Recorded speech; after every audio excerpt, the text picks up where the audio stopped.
Welcome to the Pakistani mother and son ये channel the mummy के ताब सब लोग खैर से होंगे, जब भी होंगे खुश होंगे और आबाद होंगे। तो मेरा नाम माद, मेरा नाम अनिला। तो गाइस अगर आप लोग हमारे चैनल पे न्यू आए तो चैनल को लाजमी सब्सक्राइब कर दीजिए पहले कमेंट्स के लिए, ताकि हमारे लेटेस्ट वीडियो आपको टाइम पे मिलती रहे। तो अम्मा जी आज हम जिस वीडियो को देखने वाले हैं उसका टाइटल है India versus Pakistan war timeline, यानी पाकिस्तान और इंडिया के दरमियान जितनी भी वार्स हुई हैं उसकी पूरी हिस्ट्री है। तो जल्दी से देखने वाले हैं, चले देखते हैं तो पता चलेगा। तो जल्दी से काउंटडाउन स्टार्ट करते हैं। 3, 2, 1 एंड स्टार्ट। 16वीं शताब्दी का दौर था। पूरा भारत सुल्तान अकबर के शासन में फल फूल रहा था और सारे धर्मों के लोग आपस में खुशहाली से रह रहे थे। अकबर उन काफी कम राजाओं में से एक थे जो हर धर्म के लोगों को समान नजरों से देखते थे। ना उन्होंने कभी हिंदुओं को जबरदस्ती मजहब बदलने पर मजबूर किया और ना उन पर कोई अलग से टैक्स लगाए। और फिर उनके कुछ सालों बाद भारत में एक ऐसे महाराज आए जो ना सिर्फ हर धर्म के लोगों को समान मानते थे, बल्कि हर धर्म के लोगों को उन्होंने अपने खुद के मंत्रिमंडल में भी शामिल कर दिया था। वो थे छत्रपति शिवाजी महाराज, जिन्होंने अपने सैनिकों को सख्त आदेश दे दिया था कि वो युद्ध के समय किसी भी मंदिर या मस्जिद को गलती से भी नुकसान न पहुंचाए, और अगर किसी के भी हाथों कुरान लगे तो कोई मुस्लिम भाई मिलने तक वो उसे अपने पास महफूज रखे। इन्हीं राजाओं के कारण देश भर के मुस्लिम और हिंदू लोग आपस में शांति और प्यार से रहते थे। हिंदूज ईद के वक्त अपने मुस्लिम भाइयों के घर खीर खाते तो मुस्लिम्स दिवाली में अपने हिंदू भाइयों के यहाँ पर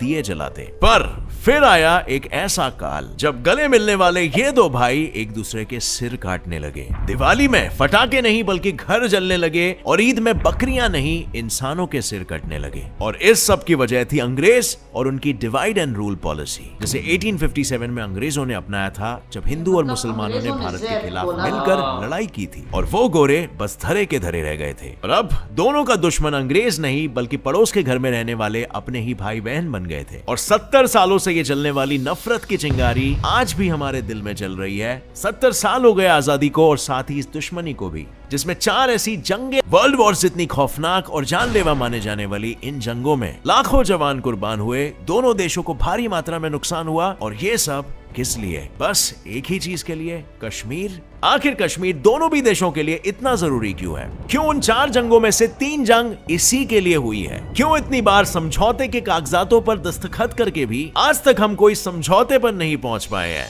सो वेल फ्रेंड्स, हेलो, मैं हूं गौरव और आज इन्हीं सवालों के जवाब पता करने के लिए हम इन चारों युद्धों के बारे में जानेंगे, इन्हें डिटेल में स्टडी करेंगे और साथ ही ये भी जानेंगे कि इंडिया और पाकिस्तान के बंटवारे के दौरान ज्यादातर राज्य धर्म के अंदर आधार पर कि इन युद्धों के बाद किस देश ने क्या क्या खोया और किसने क्या पाया। तो बिना किसी देरी के शुरू करते हैं our today's video titled Indo Pak wars timelines and results.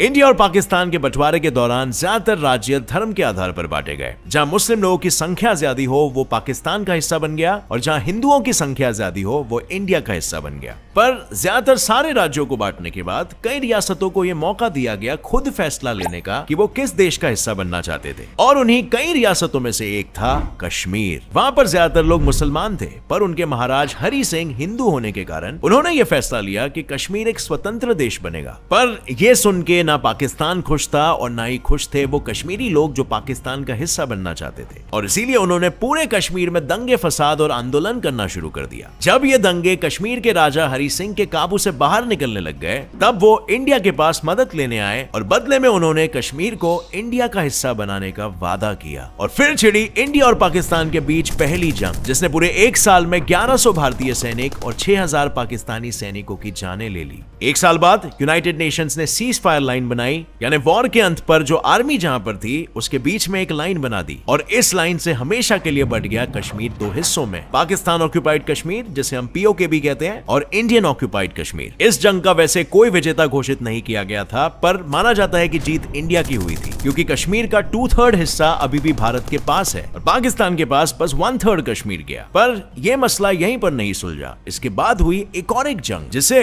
World war 2 के बाद होने वाली सबसे खौफनाक जंग मानी जाती है। साल था 1962। इंडिया और चाइना के बीच अक्साई चीन बॉर्डर के खातिर हुई थी एक भयंकर जंग, जिसमें इंडिया बुरी तरीके से हार गया था। 3 साल बीत गए थे, पर फिर भी इंडिया इस हार से पूरी तरीके से उभर नहीं पाई थी। पूरा देश भूखमरी और गरीबी के अंधकार में डूबा हुआ था और नेहरू जी के देहांत के बाद इंडियन राजनीति में कई अड़चने आ रही थी। राजनेताएं आपस में ही लड़ रहे थे, पर ऐसे दौर में मदद करने के बजाय पाकिस्तान ने इंडिया की इस कमजोर स्थिति का फायदा उठाया और रन ऑफ कच्छ के बॉर्डर पर हमला कर दिया। कुछ दिनों तक हमले और फायरिंग बरकरार रहे, पर इंग्लैंड ने बीच में आकर समझौते की बात की, जिसके लिए इंडिया तो तैयार हो गया, पर इतनी जल्दी समझौते के लिए तैयार हो जाना पाकिस्तान ने इंडिया की कमजोरी समझी। उन्हें ऐसा लगा कि हाल ही के जंग में हारने के बाद इंडिया की आर्मी अब उतनी सक्षम नहीं रही है और यूएस द्वारा दिए गए हथियार से पाकिस्तान उन्हें आसानी से हरा देगा, जिसके दम पर वो इंडिया को समझौता करने पर मजबूर करेंगे और कश्मीर को पूरे तरीके से अपना हिस्सा बना लेंगे। फिर शुरुआत हुई ऑपरेशन गिब्राल्टर की, जिसके तहत उन्होंने ये सोचा कि वो अपने सैनिकों का भेष बदलकर कश्मीर उन्हें भेजेंगे और वहां के लोगों को इंडियन गवर्नमेंट के खिलाफ भड़काकर पूरे कश्मीर में आंदोलन और अशांति का माहौल बना देंगे। लेकिन ये कदम उन्हें जितना आसान लगा उतना असल में था नहीं। कश्मीर के लोगों ने उन्हें तुरंत पहचान लिया और पुलिस के हवाले कर दिया, पर फिर उन्होंने सोचा कि इतने बड़े प्लान को ऐसे ही तो नहीं रोका जा सकता। तब उन्होंने कब्जा कर लिया अखनूर पर, जो इंडिया पाकिस्तान बॉर्डर के काफी पास में ही है। उन्हें लगा इंडिया इसका जवाब नहीं देगा क्योंकि इंडिया तो इस स्थिति में ही नहीं है, पर इंडिया ने जवाब देकर अखनूर को वापस ले भी लिया और कर दी घोषणा जंग की। एक ऐसी जंग जिसे इतिहास में वर्ल्ड वॉर 2 जितना खौफनाक माना जाता है। अखनूर इंडिया के पास वापस आ जाने के बाद पाकिस्तान ने अपनी पूरी आर्मी कश्मीर में भेज दी और उन्हें वहां से हटाने के लिए इंडिया पाकिस्तान के पंजाब और लाहौर के पास वाले गांवों पर कब्जा कर रहा था। पर वहां पर आके इंडिया को रोकने के बजाय पाकिस्तान ने कब्जा किया खेमकरन पर और वो अमृतसर की ओर बढ़ ही रहे थे कि इंडियन आर्मी ने उन्हें वहीं पर रोक दिया और उनसे खेमकरन दोबारा वापस ले लिया। और दूसरी तरफ इंडिया लाहौर पर कब्जा कर ही लेता, पर सीज फायर डिक्लेयर होने के कारण जंग को वहीं पर रोक दिया गया। अब ये वाली जंग पिछले 1 साल के जंग से कई गुना छोटी थी, पर नुकसान 10 गुना ज्यादा करके गई। 3000 भारतीय सैनिक और 3800 पाकिस्तानी सैनिक मारे गए सिर्फ 20 से 22 घंटों की इस जंग में। और अंजाम कुछ नहीं आया, पर माना जाता है कि जीत इंडिया की हुई क्योंकि इंडिया ने पाकिस्तान से ज्यादा जमीन पर कब्जा कर लिया था। इसके अलावा उस वक्त हमारे पास जूने हथियार और तोप होने के बावजूद भी हमने अपनी स्ट्रैटेजी से पूरे जंग को जीता। और इस जंग के बाद दोनों भी देशों ने 1966 में ताशकेंट एग्रीमेंट साइन किया, जिसके मुताबिक दोनों भी देशों को आपस में अच्छे रिलेशंस बनाए रखने थे और सारे मुद्दों को शांति से बातचीत कर ही सुलझाना पड़ेगा। पर As you know it, ये शांति ज्यादा देर तक बरकरार नहीं रही।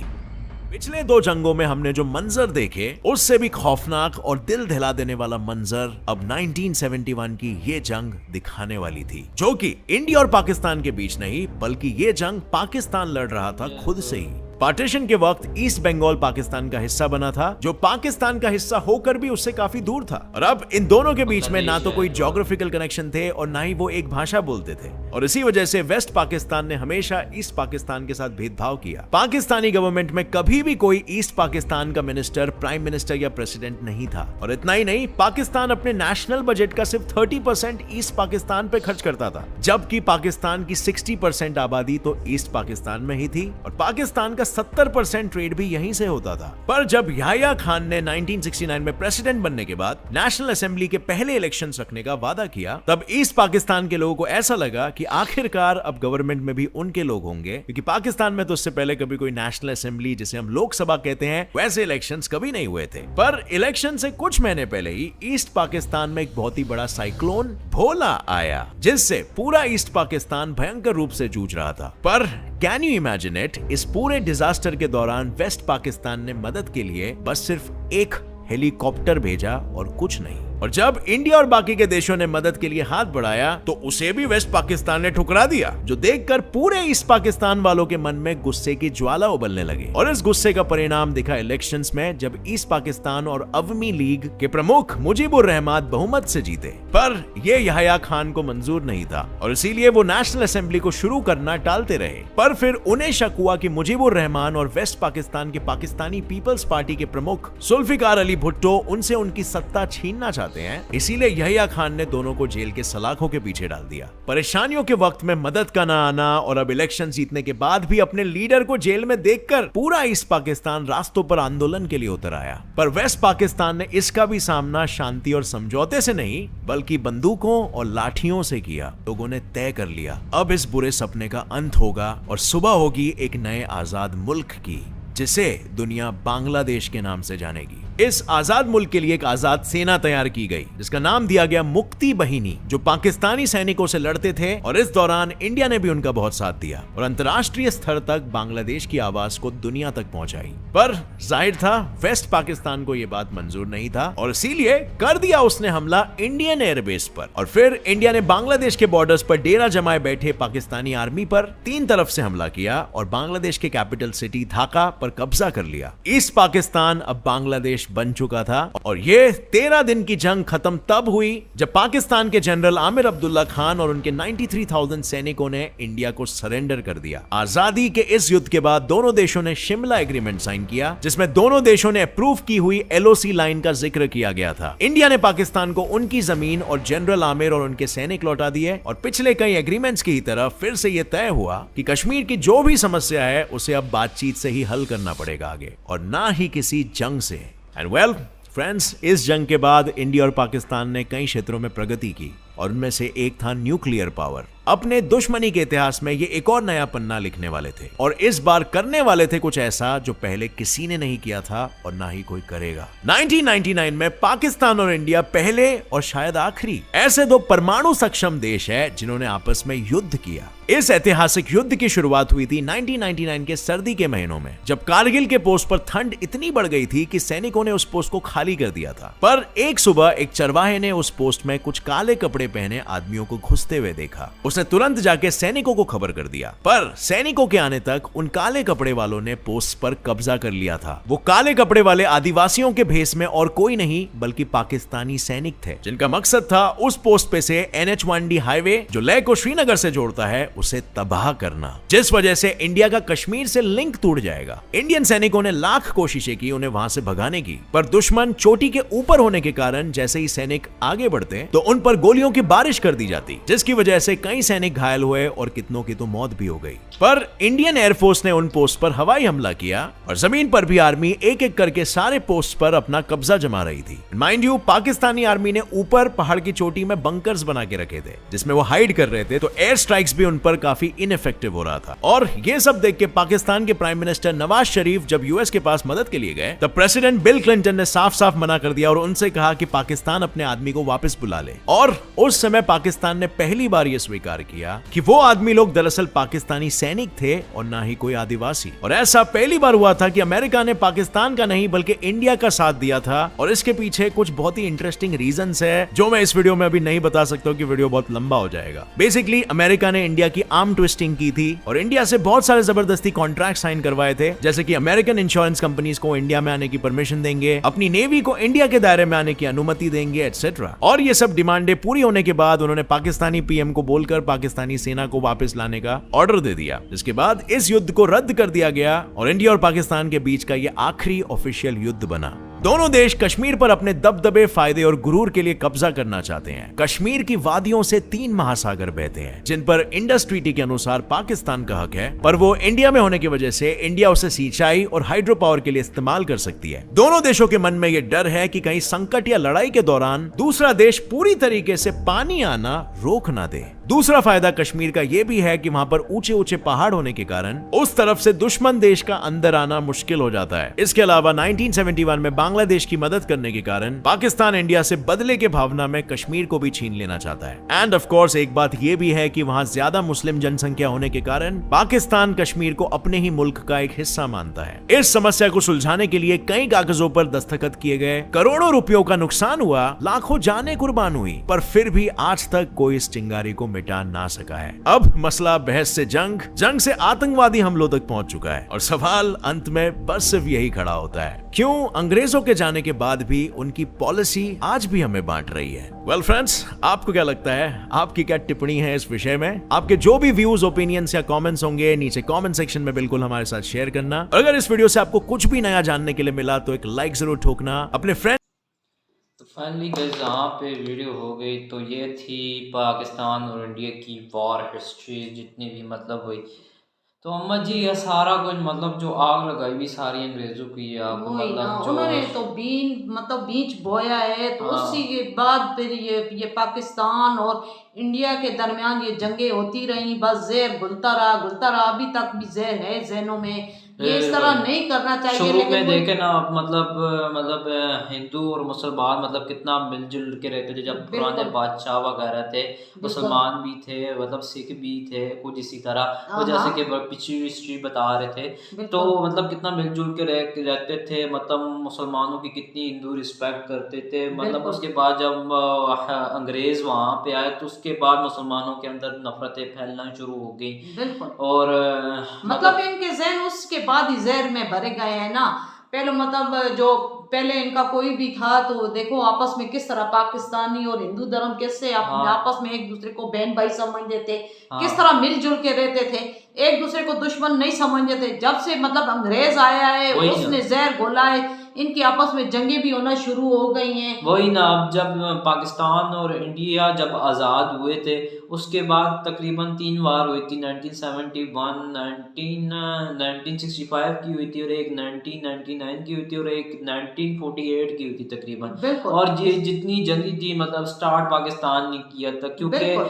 कश्मीर जो है ना, इसके इशू के बारे में पता है वो आपको। मतलब जिद कश्मीर तो पाकिस्तान को चाहिए चाहिए था, वो ज़ाहिर बात है। अब बिल्कुल पाकिस्तान लेने ही चाह रहा था क्योंकि कुछ सियासतदान भी ऐसे थे और जनरल भी बिल्कुल हमारे इस तरह के थे, बहुत गलत है जो। बिल्कुल। हाँ अमाद ये देखो कश्मीर जिधर है उधर ही पड़ा हुआ है ना। हाँ अब भी ना वो इंडिया इंडिया के पास तो है, ये हाँ, नहीं कि इंडिया के लेकिन पास वहाँ नहीं है, पे लेकिन भी ज्यादा। इंडिया जो मतलब उधर तरक्की कर रहा है, सोच रहा है कश्मीर वालों के बारे में, तो पाकिस्तान अपने बारे अपने इसके लिए मुल्क के लिए कुछ ही करते, उनके बारे में क्या करेगा। हाँ, यहाँ के ये कश्मीर के लोग तो यहाँ से तंग आए हुए हैं कि भाईजान हम लोग आजाद हो जाएं। बिल्कुल हाँ बिल्कुल। ये इस तरह झगड़ों से मतलब लड़ाइयों से कुछ नहीं होता। क्या नुकसान होता है? दोनों मुल्कों का नुकसान होता है, बीच में फौजी बेचारे मारे बिल्कुल। जाते अब हैं। देखे ना दोनों सबसे बड़ी बात ये दोनों मिलके बैठ के इस मतलब मसले का हल सोचना वही चाहिए। ना मसले इस का। तरह जगहों में कुछ भी नहीं होता, नुकसान दोनों मुल्कों का होता है। हाँ वही तो बात है ना। अब देखे ना कितने लोग थे, मतलब कितने आर्मी ऑफिसर मतलब जितने जंगों में शहीद बिल्कुल हो गए, ना बिल्कुल। किसी को फायदा हुआ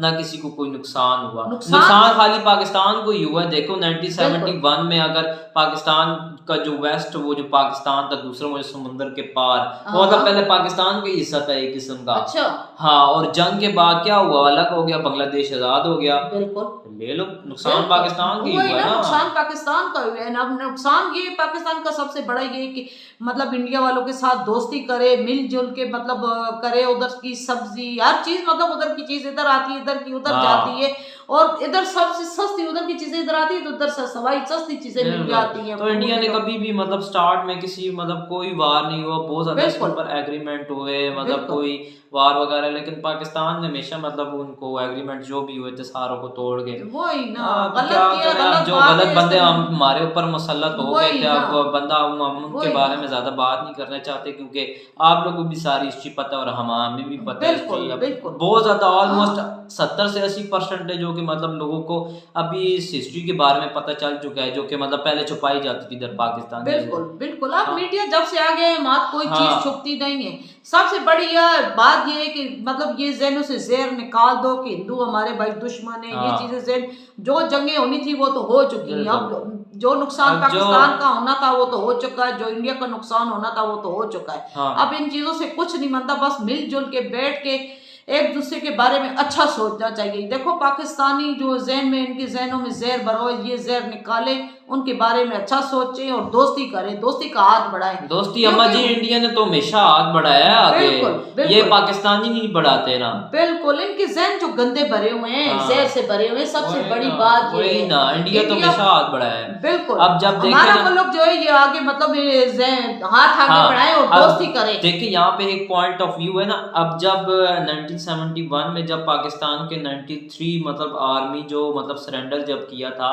हाँ सारी मतलब इंडिया ने वापस कर दिए थे पाकिस्तान को, और बिल्कुल वहां पे इंडिया ये डिमांड रख सकता था कि भाई जो तुम्हारा आजाद कश्मीर है वो हमें दो, तब हम वापस देंगे। नहीं नहीं, उन्होंने ऐसी कोई डिमांड नहीं रखी भाई जान। कोई अगर नहीं। इंडिया रख सकता था, या अगर दिमाग का इंडिया इस्तेमाल करता ना, तो इंडिया कश्मीर ले सकता था हमसे, बिल्कुल लेकिन उन लोगों ने इस तरह का कोई एग्रीमेंट नहीं रखा हमारे बिल्कुल सामने। और बिल्कुल यहाँ से पता लगता है कि इंडिया कितना अच्छा है। और अच्छा है, भाईजान अमन हम पसंद एक मुल्क है पाकिस्तानी भाई। यूजिंग की नजरिए से ये कहते हैं कि मतलब पाकिस्तान को हाथ बढ़ाना चाहिए इंडिया के साथ दोस्ती का, लेकिन इंडिया ने तो हमेशा दोस्ती का हाथ बढ़ाया, लेकिन पाकिस्तान ने बिल्कुल। हमेशा जो पाकिस्तान के जो हुक्मरान है हमेशा जो मसला तो है मतलब सियासत को इतना बढ़ा जाके और अवाम में इतनी नफरत फैला देते हैं और कश्मीर को एक सियासत लेके मतलब खेलते हैं एक बिल्कुल। किस्म का, और अवाम को बताते हैं कि इंडिया ने ये वो कर दिया, ये बोल दिया, दुश्मनी की बस को जो बयान देते रहते हैं आप बिल्कुल, लोगों के बिल्कुल। सामने ही है कि हमने बिल्कुल। एटम बम बना दिया तो हम एटम बम मार देंगे इंडिया को, हाँ, ये जला कर देंगे। देंगे, राख कर देंगे, ये कर और देंगे, वो वो कर देंगे। सारा जहर घोला हुआ नहीं कही अम्मा वही ना, छोड़े हैं। बस जहनों से अब ये जहर निकालने हाँ, चाहिए, ये अच्छा सोचो कि आगे बढ़ो, बस तालीम की तरफ तवज्जो दो, एक दूसरे की तरफ दोस्ती का हाथ बढ़ाना चाहिए। इस तरह दोस्ती का हाथ बढ़ाओगे तो क्योंकि मुल्क हमारा मुल्क भी पाकिस्तान तरक्की कर रहा है, इस वैसे तरह नहीं होगा बस हमारा मुल्क तो पाकिस्तान वैसे भी पीछे की वही पीछे। ना, अब इंडिया को उठा के देख लो, देखो किस तरह माशाल्लाह आगे बढ़ रहा है, तरक्की कर रहा है, तालीम की तरफ बच्चों की तरफ तवज्जो दे रहा है, मतलब हर मतलब जो भी मतलब वो उधर का शोभा उठा के देख लो कितनी तरक्की कर रहे हैं, आगे बढ़ रहे हैं। इस तरह बेहतरी सोचनी चाहिए, बच्चों के जहन में भी इस तरह अच्छी चीजें डालनी चाहिए कि बच्चे भी किस तरह आगे बढ़े, तरक्की करें, मतलब पड़ोसी मुल्क के बारे में उसको दोस्त समझना चाहिए। बिल्कुल। तो आप लोग ये क्या ओपिनियन है कमेंट सेक्शन में शेयर कर सकते हैं, मिलते हैं अपनी नेक्स्ट वीडियो में, तब तक के लिए बाय।